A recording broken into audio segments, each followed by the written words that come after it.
Vamos lá. Então, vamos começar. Temos mais 2 painéis para a gente fechar o dia. Eu convido que suba aqui no palco agora a Anne Maizuca. Por favor, Anne, no palco. Aplausos, gente. Obrigada. Alguém falou que é estranho ficar aqui mesmo, né? Se ouvindo. Tá bom. A Anne veio de Curitiba para cá, para estar com a gente. É um deslocamento Cheguei maior. hoje. Eu também acredito a Anne o início do nosso Diálogos no Paraná, graças a ela. Ela nos recebeu no Grupo Marista no ano passado. Esse ano a gente vai, no segundo semestre tem mais uma edição também, na hora certa a gente começa os combinados para conseguir levar também esse evento mais uma vez para o Paraná. A Anne é gerente de comunicação no Grupo Marista, comunicadora, filha da PUC-PR, mãe de pet, vou ler como você escreveu aqui, totalmente viciada em tecnologia, é assim que ela se descreve. Na bagagem, traz formações em marketing pela UFPR, Paraná, RH na Human Capital Institute e experiência de colaborador pela Disney Institute. Há quase 20 anos, o mercado corporativo tem experiência nas áreas de recursos humanos, marketing e relações institucionais. Orgulha-se dos prêmios recentes em comunicação de cultura para multipúblicos na Berge Sul e programa de influenciadores pela Melhor RH. No momento, lidera a gerência de comunicação interna do Grupo Marista, onde lançou recentemente um novo posicionamento de marca empregadora e uma revisão estratégica de canais internos. Muito obrigado, Anne. Daqui a pouquinho a gente já Obrigada, começa. vou ficar aqui no cantinho. Deixa, então, chamar aqui os nossos outros convidados. Fernanda Intelizano, por favor. Fernanda, suba ao palco, por favor. Fernanda é Relações Públicas pela Faculdade Casper Libero, pós-graduada em Gestão Estratégica de Recursos Humanos pela FIA. Soma 10 anos de experiência na área de comunicação interna no segmento B2B e atualmente lidera a frente de Employee Experience no grupo ICTS. Muito obrigado por ter aceitado o nosso convite. Bruno Andreazzi de Moraes, por favor, Bruno. Aqui eu já vou chegar, eu vou ficar na pontinha aqui, então. O Bruno é gerente de RH com foco em comunicação interna, engajamento e marca empregadora no Açaí Atacadista, onde atua há mais de 8 anos. Com bagagem de empresas como Arcos Dourados e agências, acumula mais de 12 anos de experiência em comunicação corporativa, engajamento, clima e cultura. Publicitário, metodista, com especialização em administração, negócios e marketing pelo Mackenzie, Bruno tem se dedicado nos últimos anos à implementação de campanhas internas e estratégias que fortalecem a conexão entre colaboradores e empresa. Reconhecem a jornada e promovem orgulho de pertencer, impulsionando a marca empregadora. Foi responsável por levar a página de carreiras do Açaí Atacadista a se tornar a maior do segmento, consolidando-a como uma das principais vitrines do que é ser açaí, com mais de 1,5 milhão de seguidores. Além disso, a sua atuação tem sido fundamental para o reconhecimento do açaí em rankings de melhores empresas para se trabalhar, evidenciando seu compromisso com inovação e resultados efetivos em prol da valorização e do engajamento de mais de 87 mil colaboradores por todo o Brasil. Tá fácil a tua vida, né? 87 mil colaboradores, beleza. Muito obrigado. E por fim, César Rua.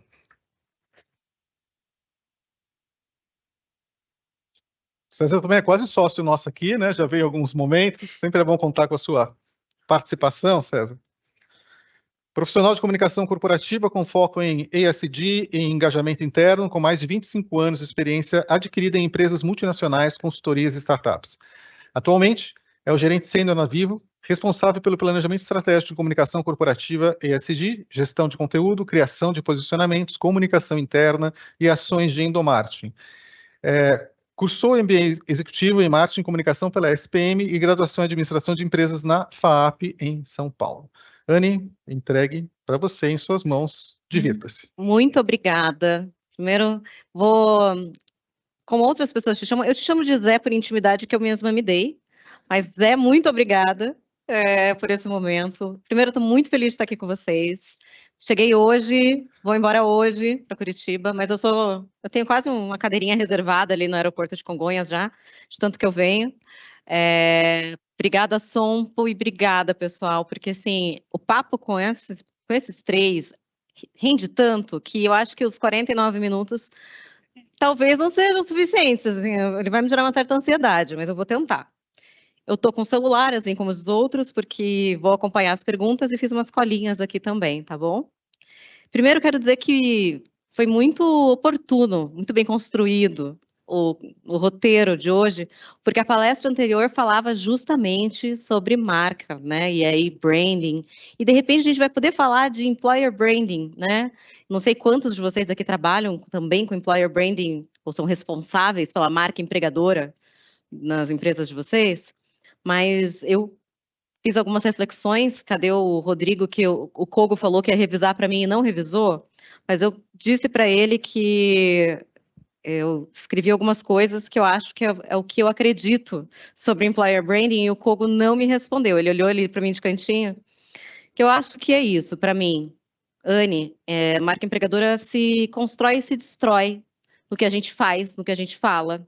E acho que essa é a grande diferença. A gente estava falando agora há pouco, né? A gente, como marca empregadora, não pode só olhar para a luz, a gente tem que olhar para a sombra com muita verdade, porque ela é a realidade, a gente precisa dizer isso para engajar quem está dentro e quem está fora. Em um mundo que tem credibilidade sendo questionada, a gente falou de fake news aqui antes, né? A gente precisa cada vez mais ter cuidado na marca empregadora, porque a gente está no holofote. E alguém falou do X, que é um temido, para mim também é um dos canais que as pessoas vão e falam, e é isso lidar com marca empregadora também, as pessoas vão escancarar ali, né? Então, nesse painel aqui, a ideia é discutir comunicação, de forma que também a comunicação interna possa assumir o comando estratégico nessa construção, explorando tendências, acho que a gente trabalha isso muito verdadeiramente. Análise de dados, employee advocacy, que a gente tem alguns cases muito legais. Vamos tentar entender os números. Eu vi que na hora que falaram os números ali do Bruno, as pessoas fizeram um olhão assim, Bruno, como é que você conseguiu 1 milhão? Vamos tentar explorar essas coisas. Enfim, como é que a gente se torna muito mais colchão de reputação e muito menos causador de crises, né? Acho que esse é o grande desafio que a gente tem como marca empregadora. Criar diálogos e fazer essa experiência ser muito boa no candidato, do talento e de quem sai, de quem está aqui com a gente nesse período todo. Para começar, eu vou deixar que eles falem um pouquinho, né, de si, como é que vocês chegaram aqui, como é que são... A gente estava falando que os outros trouxeram vídeos, nós não trouxemos, até para dar mais tempo de perguntas. Eu vou deixar que vocês falem um pouquinho, né, como é que a gente chegou até aqui, como é que vocês estão aqui, um pouco da empresa, muitas são conhecidas só pelo nome, mas vou deixar vocês se apresentarem um pouquinho. Quer começar, César? Acho que está aí na ponta. Começo. Bom, boa tarde a todos. Obrigado, Zé, pelo convite. Sempre um prazer estar aqui. A Anne pela condução, meus colegas aqui. Enfim, bom, acho que o mini-bio já contou bastante de mim. Então, eu hoje estou na Vivo como responsável pela comunicação corporativa ESG e comunicação interna. Então, tem uma longa história de comunicação interna, engajamento interno, que bate muito com o employer branding, né? Na verdade, acho que uma coisa está atrelada à outra. Hoje em dia, o que a gente fala lá na Vivo é que não existe mais barreira entre comunicação interna e externa, tudo é uma coisa só. Tanto é, até as mudanças que ocorreram na estrutura da empresa recentemente foram nesse caminho. Então, eu acho que faz sentido, né? Porque o employer branding, ele se alimenta muito do que a marca está falando para o cliente, o que está falando lá fora, as discussões, seja por bem, seja por mal, né? Como a Anne falou, pode ser uma... E a Jane também falou muito disso, né? Da construção de reputação, né? Então, acho que esse é um ponto, por isso que é um tema muito importante. E, bom, eu tenho bastante tempo de carreira, né? Na Vivo, no grupo telefônico, então, mais 20 e poucos anos, então acho que foi tem sido uma experiência muito interessante, porque é um setor que não parou, né? Ele foi mudando. Quando eu entrei, ainda se vendia telefone fixo, né? Alguém tem telefone fixo aqui na casa? Acho que ninguém, né? E se Olha, tem, porque tem ficou uma, lá. tem um. Tem um, tá bom, um cliente fixo, né? Mas, por outro lado, hoje somos 112 milhões de acessos, né? De clientes no Brasil, banda larga, móvel, serviços digitais, então é todo um ecossistema digital que então a empresa se mudou muito. Acho que isso justifica muito o fato de eu ter ficado 20 anos na mesma empresa, praticamente, né? Porque cada ano é uma empresa nova, né? Porque a tecnologia parece que não, mas os últimos 20 e poucos anos é que deu esse boom, né, que a gente falou, para a Anne se tornar apaixonada por tecnologia, por exemplo. Coisa que talvez ninguém declarasse isso há anos atrás, né? Mas é isso, vou passar a palavra aqui para meus colegas. E aí, Bruno? Oi, gente, tudo bem? Eu sou publicitário de formação, acho que o Zé já contou um pouco aqui para vocês, não vou ficar chovendo no molhado, mas lá atrás, por ser publicitário, eu tinha um sonho de ser aquele diretor de criação, que fica nas agências e pensa nas ideias, enfim. E aí, a minha carreira deu uma guinada para o mundo corporativo, né? E logo de cara, eu vivi muito ações para o colaborador, isso lá em 2010. Isso deu a base total do que eu vivo hoje, com o olhar de publicitário, para trabalhar a marca empregadora. Então, eu fazia muito pela nossa gente, como a gente fala no Açaí, mas pelos funcionários, enfim. E aí isso guiou no olhar de publicitário, como que eu atraio mais pessoas a partir de histórias verdadeiras, trabalhando isso de uma forma estratégica para tantos outros talentos para o mercado como vocês. Então, isso foi a base, como eu cheguei até aqui, como eu sentei nessa cadeira de marca empregadora. Mas, basicamente, isso, assim, em resumo. E aí, me conta, Fer. A gente era Fernanda, agora já virou Fer, já. Tá ótimo, tá perfeito. Bom, meu grande ponto aqui é quem é ICTS, né? Diferente da Vivo, diferente do Açaí, que todo mundo conhece, trabalhar no B2B tem esse primeiro desafio, essa primeira barreira, que logo de cara, tanto para candidato como para quem está dentro ali da empresa, é entender quem é a gente, o que a gente faz. E desde o início da minha carreira eu trabalhei no B2B. Então, já no meu primeiro emprego, eu trabalhava numa agência de trade marketing que tinha esse mesmo desafio, que era líder de mercado dentro do seu segmento, mas que para o restante todo mundo ficava legal, mas o que você faz? Mas o que a sua empresa faz? Porque é muito mais difícil da gente explicar, da gente tangibilizar. Porque não tem, né, como a gente viu na palestra anterior, essa conexão emocional com esta marca. Só quem é daquele segmento muito específico conhece e valida e chancela aquilo que está sendo feito. E agora na ICTS tenho este mesmo desafio, que é posicionar a ICTS como marca empregadora para um público de candidatos e que muitas vezes precisa entender e que compreende a nossa empresa muito pelos top voices que ali trabalham. A gente está falando de uma empresa de compliance. Trazendo aqui um pouquinho de contexto, a ICTS é uma empresa de gestão de riscos nos seus mais diversos segmentos. Então, a gente é uma holding com 3 empresas.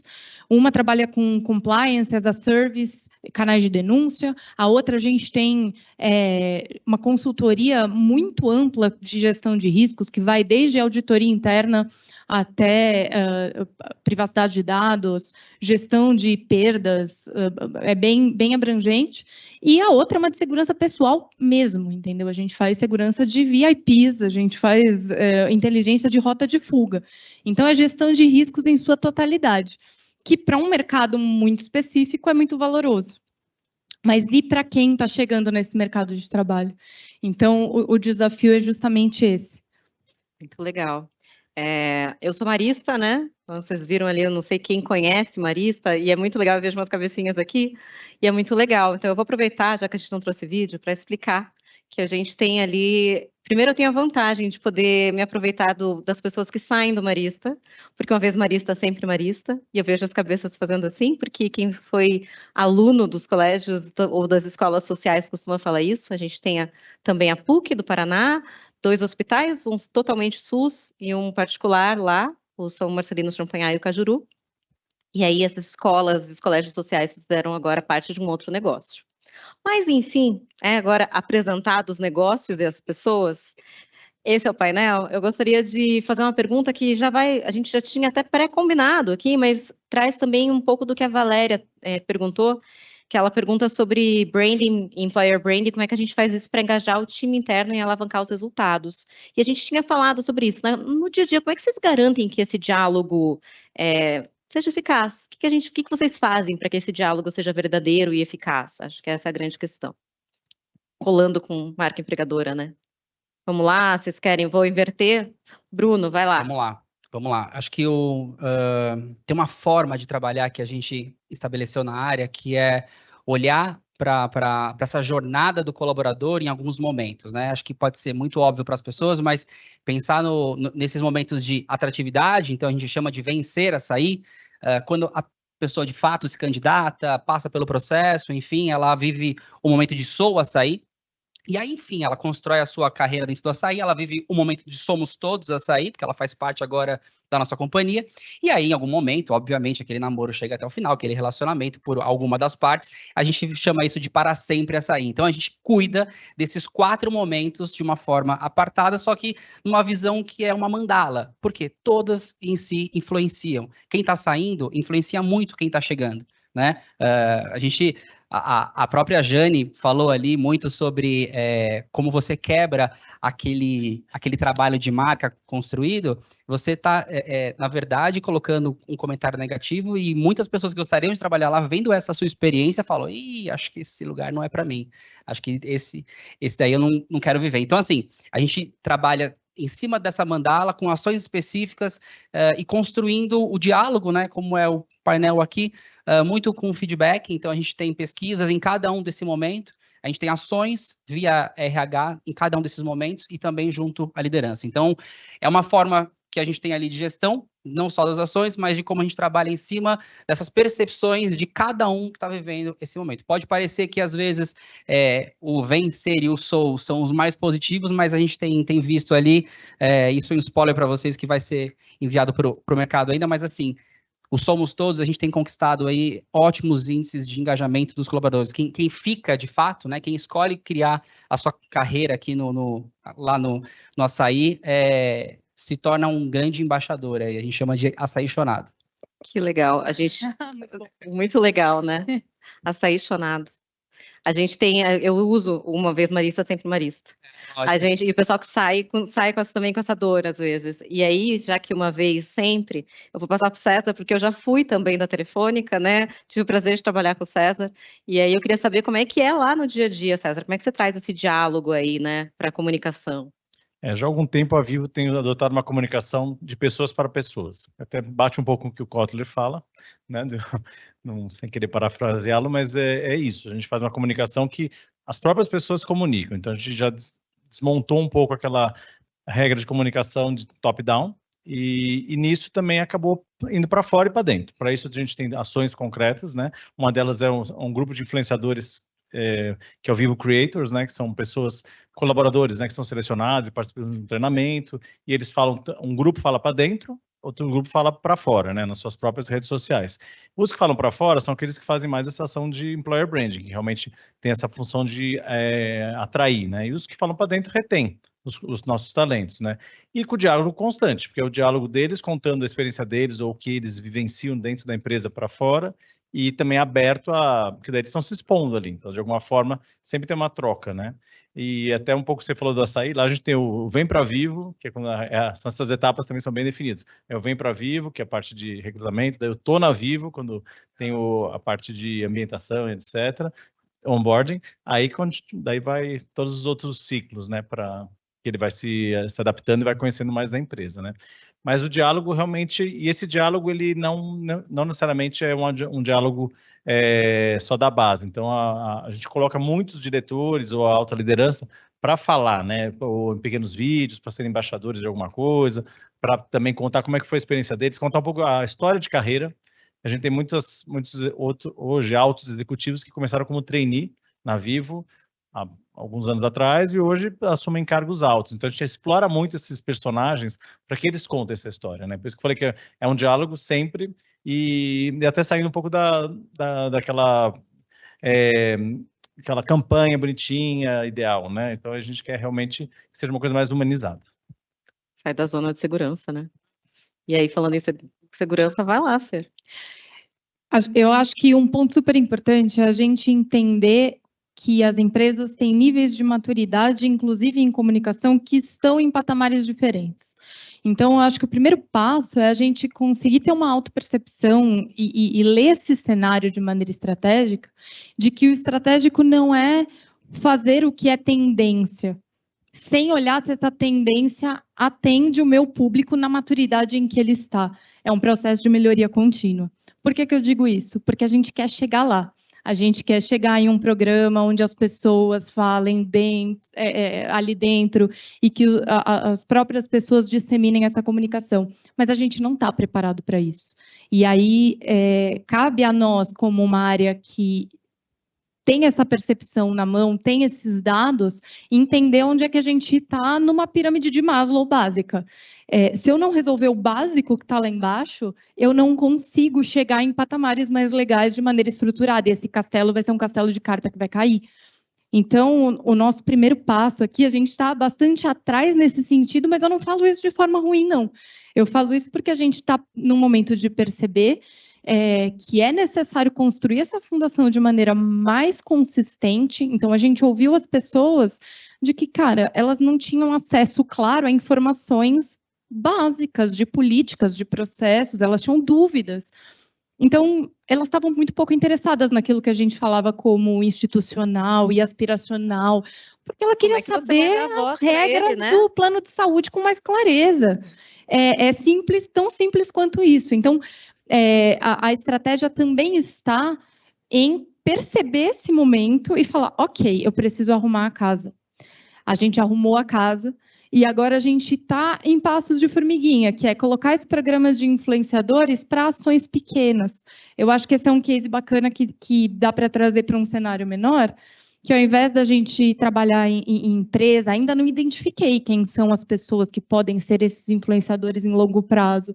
Mas, poxa, vamos pegar uma ação de Dia da Mulher aqui, e ao invés da gente fazer e ser uma área de comunicação fazendo, vamos desenhar isso juntas e entender o que as mulheres da empresa Alliant querem falar, o que a empresa Protivity entende como valor, e chamar essas mulheres e vamos fazer esse pequeno grupo e ver como é que isso se comporta. Então, esse processo de maturidade em marca empregadora para dentro é super importante. E para fora, usar o nosso programa que a gente fala de jornada ICTS, que vai muito nessa linha de trazer essas histórias inspiradoras. A gente está falando de uma empresa de dono de 35 anos, onde muita gente começou do nada. Então, eu tenho uma estagiária, que na verdade uma das diretoras executivas sócia maravilhosa, Elô Macari, perfeita, quero ser ela quando eu crescer, que começou estagiária. E a gente conta essa história, estou trazendo um exemplo, mas a gente tem uma chuva de exemplos de pessoas que construíram esse nome, pessoas que dão aulas em faculdades super importantes, pessoas que dão aulas no exterior sobre compliance, e que a gente usa essas figuras. Então, já que a minha empresa como marca talvez não seja tão reconhecida, essas figuras são no meio de compliance, né, no meio de riscos. Então, a gente faz uso desta imagem para consolidar a nossa marca empregadora. E são nichos, né? Acho que faz todo sentido. Não? A gente está falando de empresas, não lembro quantos anos tem a Telefônica, quantos anos tem 50 a sair daqui. Eu estou aqui, né, 50. Completamos 100 anos no ano passado. 100 anos. Marista está com 217. Quem sou eu nessa história no mundo, Nossa, né? Senhora. Assim, então, a gente é isso, a gente tem que entender os momentos mesmo, Exato. né? Eu acho que essa faz toda a diferença. Então, já que estávamos falando de momentos, e queria perguntar para vocês em que momento a estratégia de employer branding da empresa de vocês fez a diferença. Ou se vocês lembram de algum caso, assim, talvez não da empresa de vocês ou de outra, né? Pode ser, mas algum caso em que vocês olharam e falaram, isso foi inspirador, isso foi a hora que employer branding fez a diferença. Vocês lembram de algum? César? César com uma cara de sim. Até fazendo um gancho para os 100 anos que eu falei. Quando eu falei que a empresa tem 100 anos, a Telefônica, né, o Grupo Telefônica Espanhol, tem 100 anos no mundo. Então, chegou no Brasil há 25, após a privatização da Telebrás, né? Então, quer dizer, no Brasil é recente, e aí ela começou no Brasil, quem é de São Paulo vai lembrar, quem é do estado de São Paulo, ela tinha uma marca telefônica em todos os lugares. Num dado momento, virou Vivo, que ela comprou a Vivo, que era uma empresa nacional, só de telefonia móvel, e montou essa empresa que é hoje, e adotou como marca comercial Vivo. Então, essa é a história bonitinha. Mas daí, em algum momento, alguém decidiu, quando eu falo alguém que está bem, talvez a Leymar, né?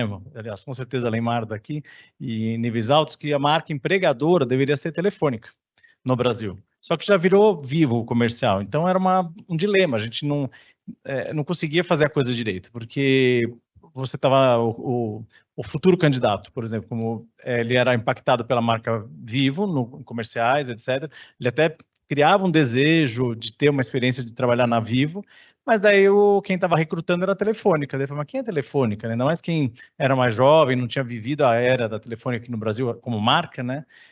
Então tinha essa briga constante, até que teve em 2019 uma decisão que, ok, então agora é tudo Vivo, a marca empregadora é Vivo, esquece Telefônica, a Telefônica é o nosso empregador, é quem paga o meu salário, mas deixa a marca, uma marca institucional, que ganhou outra dimensão, outro lugar, e ela é muito importante na Espanha, a marca Telefônica, né? É como, sei lá, fazendo uma comparação, a Vale pra gente, até a Petrobras em outros tempos. Então, quer dizer, então aí eu acho que o pulo, a mudança de employer branding foi isso, quando uma decisão simples, que não é tão simples, né, para numa empresa desse tamanho, foi tomada. Alguém tomou a decisão, esquece, vamos só falar Vivo. Daí, acho que ganhou um outro fôlego, uma outra identidade visual, um outro tipo de ações, e começou a ter muita coerência com a comunicação publicitária, né, de produto, que vocês veem na TV, patrocínio de eventos, toda a plataforma 360 de comunicação, redes sociais, etc.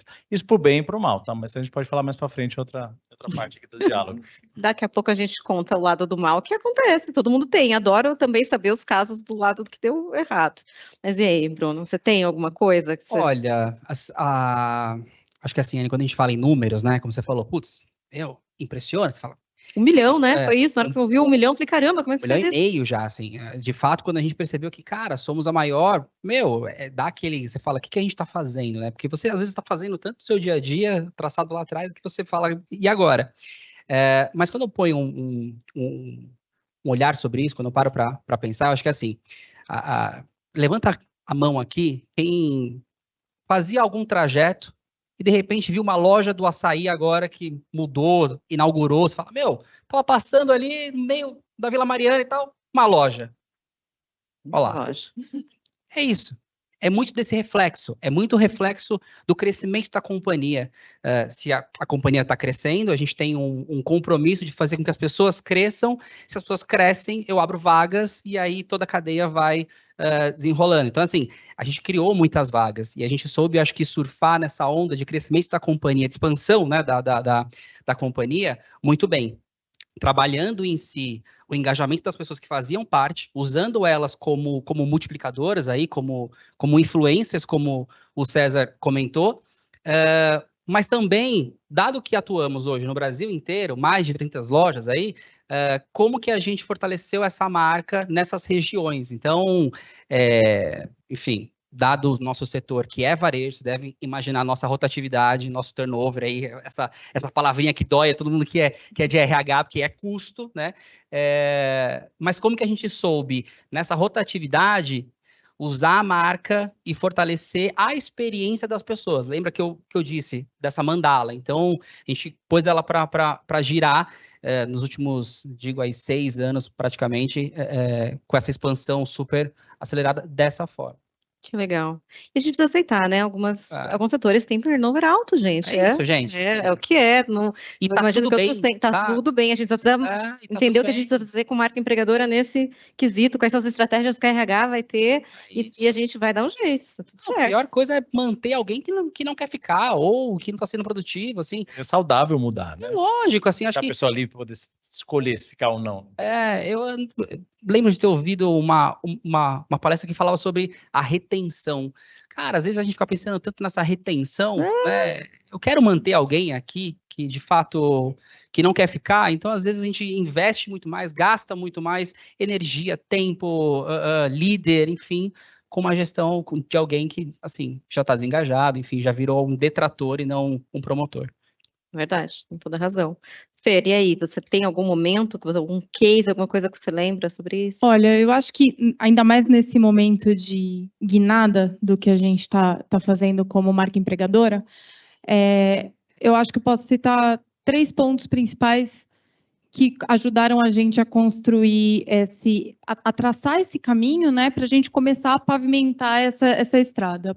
O primeiro ponto foi a chancela da nossa alta liderança, que entendeu a importância desse movimento e que falou, ok, eu quero este assunto comigo. E aí foi nesse momento que a gente sai de uma cadeira de comunicação interna que estava dentro de RH e passa a ser a área de Employee Experience, que hoje cuida de comunicação interna, de cultura e engajamento.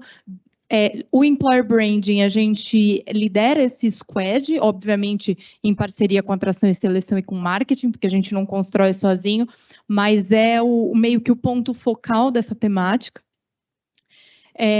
E facilities também, porque a gente entende que a experiência do profissional no nosso...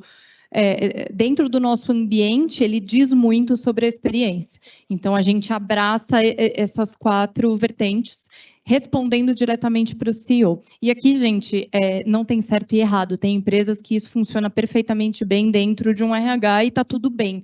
Mas, para a gente, foi importante esse movimento de segmentação, apesar de ser a nossa maior área parceira. Ter um olhar direcionado para isso. Um segundo ponto foi trazer dados para esse movimento. É muito difícil, a gente sabe que na nossa área é muito comum, tanto no RH como na comunicação, falar, mensurar dados, a gente fica muito num lugar de, sei lá, é uma coisa, de humanas. Sou de humanas, né? Sou de humanas. Escolhi essa faculdade, esse curso, para não ter que só para não ter que lidar com Excel, querido. Então, assim, esse foi um segundo ponto muito importante, que a gente não só olhar para esses dados, mas trazer esses dados para a mesa e colocar. Nem sempre eles são relevantes, às vezes, não concordo com este dado. Você fala, é dado, mas enfim. São coisas que a gente vai construindo ao longo dessa carreira, mas foi importante trazer e construir. Um exemplo disso é o GPTW. A empresa já era GPTW, se aplicava a pesquisa, já tínhamos o selo, e aí percebeu-se que a gente tinha muito pouca ação em cima daquilo. Então, as nossas campanhas da GPTW, de 2 anos para cá, elas foram muito mexidas numa linha de, gente, o selo, beleza, é uma consequência, obrigada, mas o foco não é esse. O nosso foco é ouvir as pessoas, a gente quer transparência. E aí a gente quer ouvir de maneira genuína. O que a gente faz com esses dados? E aí a campanha GPTW virou o nosso grande fio condutor de estratégia de experiência do colaborador, no sentido de, ok, eu ouvi isso, e aí no final do ano, no final dos ciclos, a gente sempre mostra, olha, esse treinamento foi construído com base no que você disse no GPTW. Isso aqui foi construído com base nisso que vocês trouxeram. Esse feedback é constante. Então, é hoje o nosso grande fio condutor de experiência do profissional. E nada mais verdadeiro do que esse diálogo, né? Exatamente. Isso, é ouvir, ter que lidar com um indicador que não é legal. E que, às vezes, algumas áreas não gostam de ouvir alguns dados. E a gente vai ter que lidar com eles, queiram ou não, né?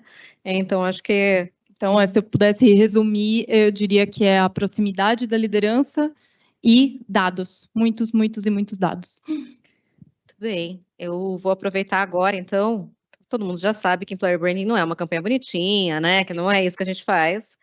Mas a gente teve as nossas armadilhas. Todo mundo deve ter tido aí nas suas jornadas, né? As sombras que acontecem.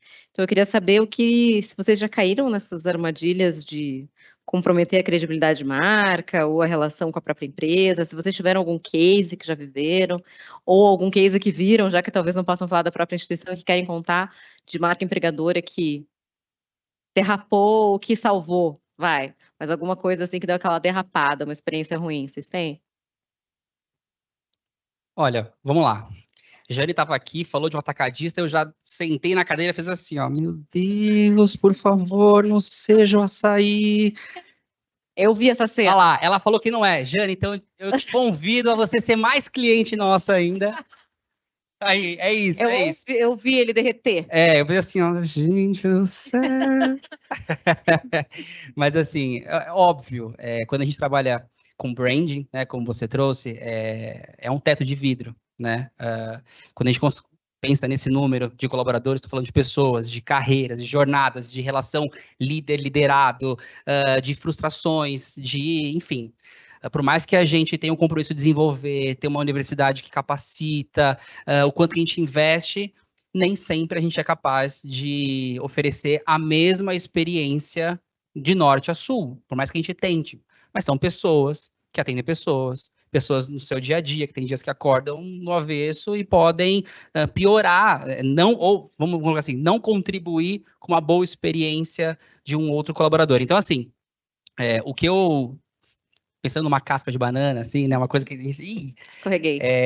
Eu acho que quando você não amplia esse seu olhar e considera que isso pode acontecer, você fica muito cego na sua estratégia. Você fica muito, não, isso daqui vai acontecer perfeitamente de Manaus até Paraná, dessa mesma forma. Não, não vai. Não vai. Então, se você não tem essa proximidade, que eu acho que foi um ponto de oportunidade que a gente viu ali na área, de se aproximar de fato da ponta, de viver isso, de ver, de comprovar que o que a gente estava desenhando no carpete, de fato, lá no piso estava se concretizando, ou não, foi um bom insight para nós, assim, que quando a gente deu um outro olhar e falou assim, não tem como aplicar a marca empregadora se a gente não está conectado com o time de RH que atua lá na ponta, ouvindo as pessoas, vivendo as pessoas, vendo essa jornada deles. Então, acho que o que eu deixo aqui realmente é esse olhar de você se duvidar. Assim, será? Por mais que tenha o dado, né? Tem o dado está mostrando, mas o que tem ali nas vírgulas, sabe? Acho que é esse trabalho de formiguinha mesmo. Entender que a gente está trabalhando com gente. É isso. E que no fim das contas o dado vai te dar suporte, Exato. vai te dar um norte, mas não vai te dar certeza. É isso. Legal. E aí, Fer, já que está aí com o microfone? Olha, posso trazer um caso aqui que tem, acho que talvez mais a ver com comunicação interna e como ela impactou, ou no caso a falta dela, impactou em marca empregadora num post de LinkedIn que ficou chatão. A gente teve uma mudança, uma reestrutura em uma das empresas, né? Somos um grupo, temos 3 empresas, uma das empresas sofreu uma reestrutura. E eu falei, gente, que tal a gente, né? Acho que seria importante a gente ser envolvido, a gente participar dessa comunicação. E aí a gente tem uma questão que é, a empresa tem por característica ser muito rápida e ser muito, não, a gente é pequeno, aqui, ó, a gente conhece todo mundo. Só que é uma empresa que às vezes não percebe o quanto cresceu, né? O quanto saiu de um lugar onde todo mundo se conhecia na Copa para uma empresa de médio porte. E que aí, nesse momento, é necessário uma comunicação mais estruturada. E aí é que foi o pulo do gato. Não, vamos comunicar aqui no corredor e tá tudo bem. É o jeito que a gente faz. Ok, isso gerou um ruído.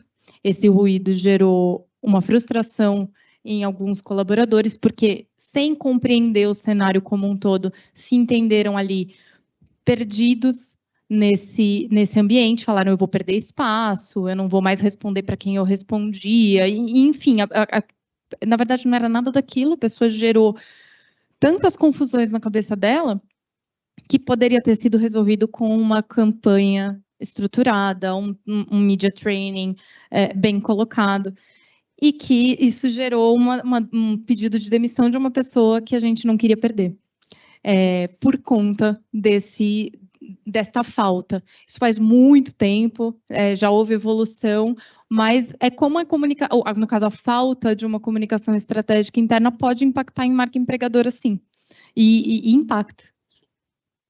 E mais do que isso, né, na vida e na experiência daquela pessoa, mais do que a gente como marca é entender a experiência de uma figura ali. Leva junto, né? César, você teve alguma? Bom, a Vivo somos 33 mil pessoas, Brasil todo, empresa nacional, com 4 grandes públicos, que é pessoal administrativo, de campo, call center e lojas, né? Então, são realidades distintas para todo mundo, e todos os estados brasileiros, diversas cidades, diversos tipos de prédios onde a pessoa vai trabalhar, e de gestores, de dinâmicas. Então, acho que onde a gente, às vezes, erra na história do Employer Branding é tratar a empresa como uma empresa única, não é? Então, às vezes, você está ali Então, acho que onde eu quero chegar é a super promessa, né? Você super prometer que a experiência do colaborador, do candidato, quando ele for admitido, vai ser aquela que ele viu ali, que ele está sentindo, mas não, às vezes ele vai para uma área, numa ponta, numa cidade menor, que o prédio não é nem tão legal assim, que a gestão já é mais antiga, a gente está falando de gente, né? São 33 mil pessoas, Então, eu acho que a frustração é que é o overpromising, né? Quando você realmente faz de conta que, às vezes, a publicidade faz isso, né? De deixar todo mundo nivelar, né? Olha, isso aqui é a Vivo, que venha para Vivo, vem para Vivo, é isso, aqui. Não é bem assim, a hora que você chega ali, tem gente que se frustra. Aí a gente perde todo o esforço de recrutamento, né? De atração, acaba sendo perdido em 2 meses. Ainda mais essa geração nova, ela não tem paciência de falar, não vai melhorar, vou esperar um pouquinho, daqui a pouco o mundo já... Não. Os dois, né, o momento decisivo entrou, ficou ali 1 mês, 2, 3, sei lá, 1 ano, na melhor das hipóteses, ele já está... Não é aquela coisa super já tá legal. Indo lá para Carneiros, né, como alguém falou, que trabalhou já juntou dinheiro para isso, como a Jane falou, né? TikTok. Então, já trabalhou o suficiente para ir para buscar outro emprego, né? Então acho que esse é o grande problema, principalmente quando a gente está falando de trainee, de estagiário, né? É o pessoal que vem com gás. Então, acho que aí é um erro que a gente às vezes comete. Eu acho que toda empresa deve passar por isso, que é difícil ter o mesmo, proporcional a mesma experiência para o candidato que chega na empresa igual, né? Então... E acho que tem até um ponto aí, acho que corroborando com a visão regional, né? Às vezes você tem esse intercâmbio de talentos que viajam de um estado para o outro, chegam lá e é outro açaí, né? É outra experiência, é uma outra cultura. Outra cultura. E quando você São pega Brasis, os grandes centros, né? Você pega a sede aqui, que é na Berrini, um prédio enorme, 33 andares, etc. Né? Daí você vai para pessoas que vão entrar nessa empresa, no máximo vão lá para pegar o computador, o laptop, para retirar, falar alguma coisa com o cara de VP Pessoas e depois vai ser alocado numa central telefônica afastada. Então, né? Então isso acontece. Assim como a experiência de todos vocês, vai lá. Também complementando, eu acho que o grande ponto aqui da gente falar da diferença de marca empregadora para o trabalho de marca publicitária é justamente o que a Anne trouxe no começo, que é esse jogo de luz e sombra. Diferente da publicidade, onde a gente joga naturalmente mais para a luz, né, de vender esse produto, eu sou o melhor dentro do meu nicho, eu tenho um diferencial, eu me diferencio por preço, whatever. Dentro da marca empregadora, a gente precisa mostrar uma verdade que precisa ser genuína, porque a gente não está falando de um namoro de marca, uma marca que eu gosto e amanhã eu me frustro e eu tenho um concorrente que, ok, eu vou fazer um casamento ali, né? Eu vou assinar um contrato.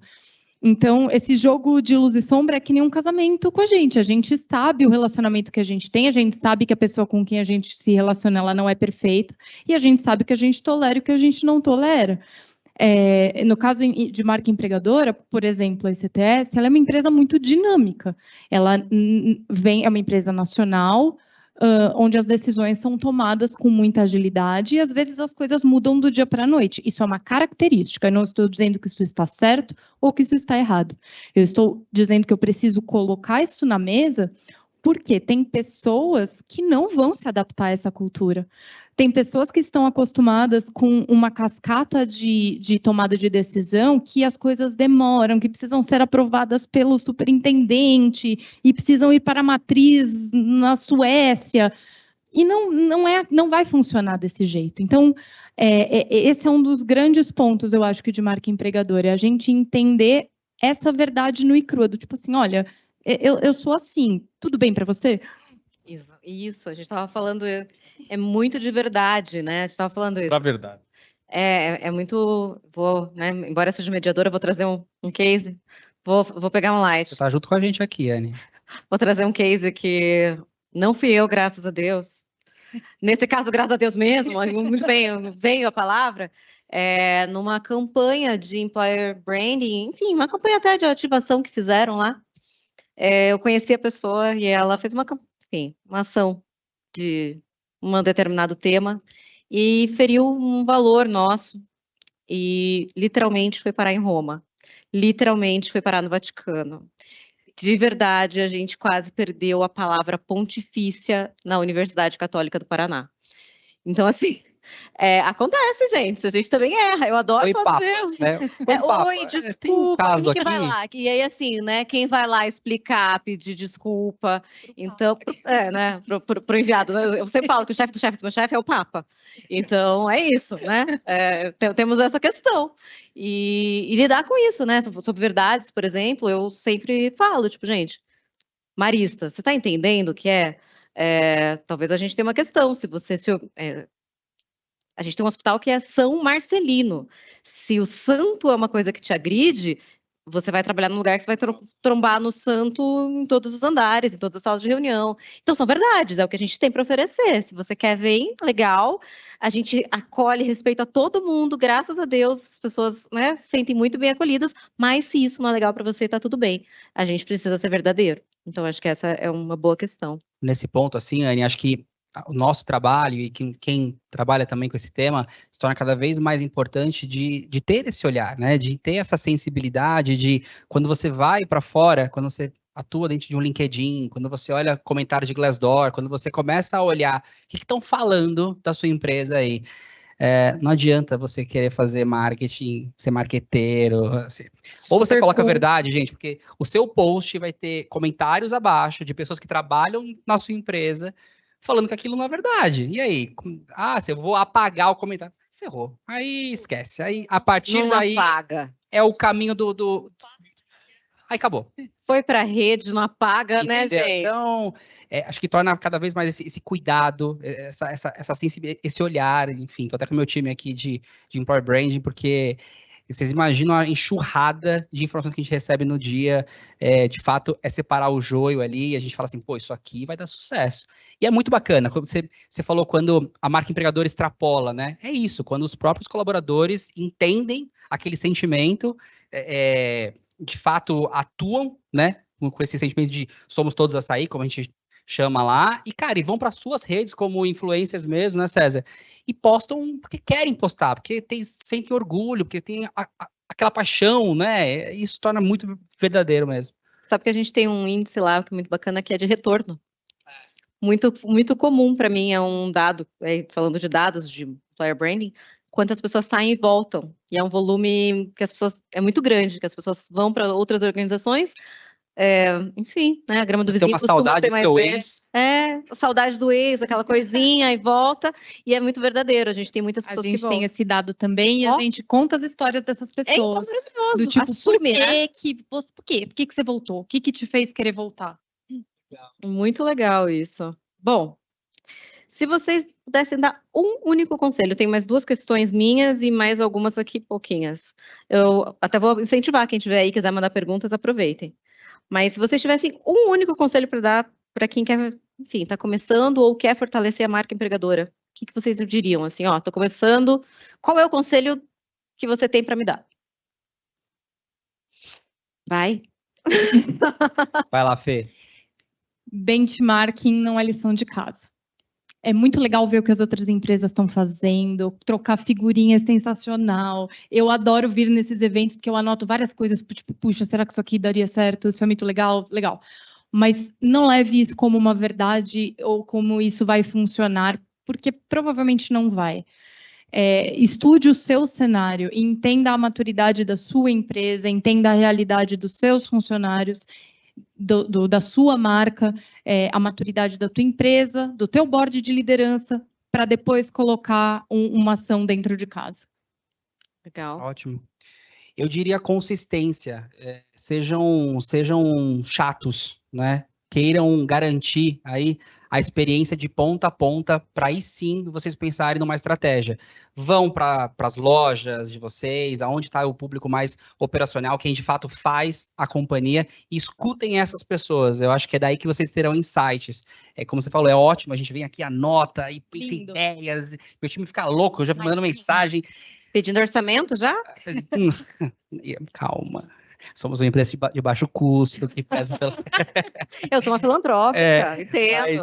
Mas acho que essa consistência, que é a que a gente tem falado de verdade, é a base de tudo. Eu iria bem na linha da Fernanda também, basicamente é trazer a verdade, né? E a verdade da sua empresa, o que é a alma da sua empresa que você tem que jogar para fora, né? Então não adianta você ouvir e falar, poxa, é legal, na empresa tal fizeram tal coisa, mas não tem nada a ver com a realidade da sua empresa. Então acho que cuidado para não cair na armadilha de falar, poxa, mas o Nubank fez, que legal. Mas a gente não tem nada a ver com o Nubank, então não adianta querer imitar, né? Imitar ou adaptar. Pode ser que dê certo. Tem coisa que sua empresa tem uma cultura. E olhar muito a cultura interna também, que a cultura interna vai refletir que você vai falar para fora nas suas ações, na sua comunicação de employer branding, né? Porque daí, senão, voltando ao que eu falei no começo, a pessoa entra, ela se frustra nas primeiras semanas, né? Eu diria que ouvir o pessoal dói muito, assim, ouvir as pessoas que saíram. Sabe o trabalho de marketing?